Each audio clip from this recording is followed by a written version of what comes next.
નમસ્કાર મિત્રો, અમારી યુટ્યુબ ચેનલમાં તમારું હાર્દિક સ્વાગત છે। જો નવા હોવ તો અમારી ચેનલને લાઈક, શેર, સબસ્ક્રાઈબર જરૂર કરી દેજો। તો આજે આપણે એક સરસ મજાની કહાની વિશે જાણીશું। તો ચાલો આપણે શરૂ કરીએ આજની આ કહાની। પૂરી સાંભળવા નમ્ર વિનંતી। હોળિકા દહનની રાતથી કરો આ ખાસ ઉપાય, દુર્ભાગ્ય દૂર થશે અને ધનમાં વૃદ્ધિ થશે। હોલિકા દહનની રાત ખૂબ જ ચમત્કારિક માનવામાં આવે છે। એવું માનવામાં આવે છે કે જો હોળીની ભસ્મમાંથી કેટલાક જ્યોતિષી ઉપાય કરવામાં આવે તો જીવનના તમામ અવરોધો દૂર થઈ જાય છે અને ધનમાં સારી વૃદ્ધિ થાય છે। આ ઉપરાંત આસપાસની નકારાત્મક શક્તિઓ પણ દૂર રહે છે। હોલિકા દહન 24મી માર્ચ રવિવારના રોજ કરવામાં આવશે અને આ દિવસે ઘણી બધી તંત્ર મંત્ર વિધિઓ કરવામાં આવે છે। આ કારણથી મોટા ભાગના લોકો હોલિકા દહનના દિવસે દુર્ભાગ્યને દૂર કરવા માટે ખાસ આ ઉપાય કરે છે। તંત્રશાસ્ત્રમાં કેટલાક ઉપાયો જણાવવામાં આવ્યા છે જે હોલિકા દહનની ભસ્મથી કરી શકાય છે। હોલિકા દહનની ભસ્મથી કરવામાં આવેલા આ ઉપાયોથી ધનમાં વધારો થાય છે અને નકારાત્મક શક્તિઓ દૂર થાય છે અને સકારાત્મક ઉર્જાનો પ્રવાહ જળવાઈ રહે છે।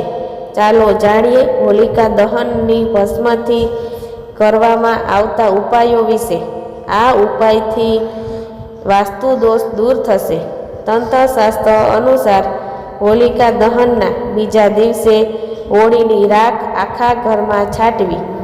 આમ કરવાથી ઘરમાં રહેલી નકારાત્મક શક્તિઓ દૂર રહે છે અને પરિવારના સભ્યો વચ્ચે ચાલી રહેલા ઝઘડાનો અંત આવે છે અને પરસ્પર પ્રેમ જળવાઈ રહે છે। આ ઉપરાંત આ કરવાથી વાસ્તુ દોષ પણ દૂર રહે છે। હોળીની ભસ્મ શરીર પર લગાવવાથી અને સ્નાન કરવાથી ગ્રહોનો અશુભ પ્રભાવ ઓછો થાય છે। આ પગલાંથી આવકમાં વધારો થશે। હોલિકા દહનની રાખને લાલ કપડામાં 7 છિદ્રોવાળા સિક્કાની સાથે બાંધી દો અને એને 1 વર્ષ સુધી ધન સંપત્તિની જગ્યાએ તિજોરી અથવા સુરક્ષિત જગ્યાએ રાખો। આમ કરવાથી ધન સંબંધિત સમસ્યાઓ દૂર થાય છે અને પરિવારના સભ્યોની પણ પ્રગતિ થાય છે। તમારા પર્સમાં એક નાનું બંડલ પણ રાખો। આમ કરવાથી પૈસા આવતા રહેશે અને તમારી આવક પણ વધશે। આ ઉપાયથી મેલી વિદ્યાની અસર ખતમ થઈ જશે। હોલિકા દહનની રાખને તાવીજમાં બાંધો અને એને તમારા ગળામાં અથવા તમારા હાથમાં પહેરો। આમ કરવાથી દુષ્ટ શક્તિઓ દૂર રહે છે અને કોઈ પણ પ્રકારની મેલી વિદ્યાની કોઈ અસર થતી નથી। સાથે જ શિવલિંગ પર મુઠ્ઠીભર હોલિકાની ભસ્મ ચડાવવાથી રાહુ કેતુની મહાદશામાંથી મુક્તિ મળે છે અને કામમાં આવતી અડચણો પણ દૂર રહે છે। આ ઉપાયથી તમામ અવરોધો દૂર થશે। હોલિકા દહનની રાખમાં મીઠું અને સરસવના દાણા મિક્સ કરીને ઘરમાં કોઈ ગુપ્ત જગ્યાએ રાખો। આમ કરવાથી ઘરની તમામ બાધાઓ દૂર થશે અને ઘરમાં સકારાત્મક ઉર્જાનો પ્રવાહ પણ આવશે। જો ઘરમાં કોઈ બીમારી હોય તો પૂર્ણિમાથી પૂર્ણિમા સુધી 1 મહિના સુધી દરરોજ હોલિકા દહનની ભસ્મ કપાળ પર લગાવો। આમ કરવાથી સ્વાસ્થ્ય સંબંધિત સમસ્યાઓ દૂર રહે છે અને સ્વાસ્થ્ય પ્રાપ્ત થાય છે, પરંતુ ચોક્કસપણે ડૉક્ટરની સલાહ લો। નવગ્રહ પીડા શાંત થશે।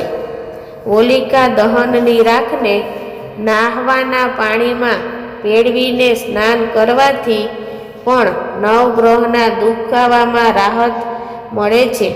રોગથી રાહત મળશે. જો પરિવારમાં કોઈ વ્યક્તિ લાંબા સમયથી બીમાર હોય તો હોળીના બીજા દિવસે હોળીની રાખ લાવીને બીમાર વ્યક્તિના કપાળ પર લગાવો અને 21 દિવસ સુધી આ કરો. એનાથી વ્યક્તિ જલ્દી સ્વસ્થ થઈ જાય છે. નાણાકીય કટોકટી દૂર થશે. ઘરમાં આર્થિક સંકટ છે તો હોળીની ભસ્મને લાલ કપડામાં બાંધીને તિજોરીમાં રાખો. તમે એક નાનકડા કાગળની પડીકીમાં હોળીની રાખ બાંધીને પર્સમાં રાખો. ધન લાભના દરવાજા ખુલશે.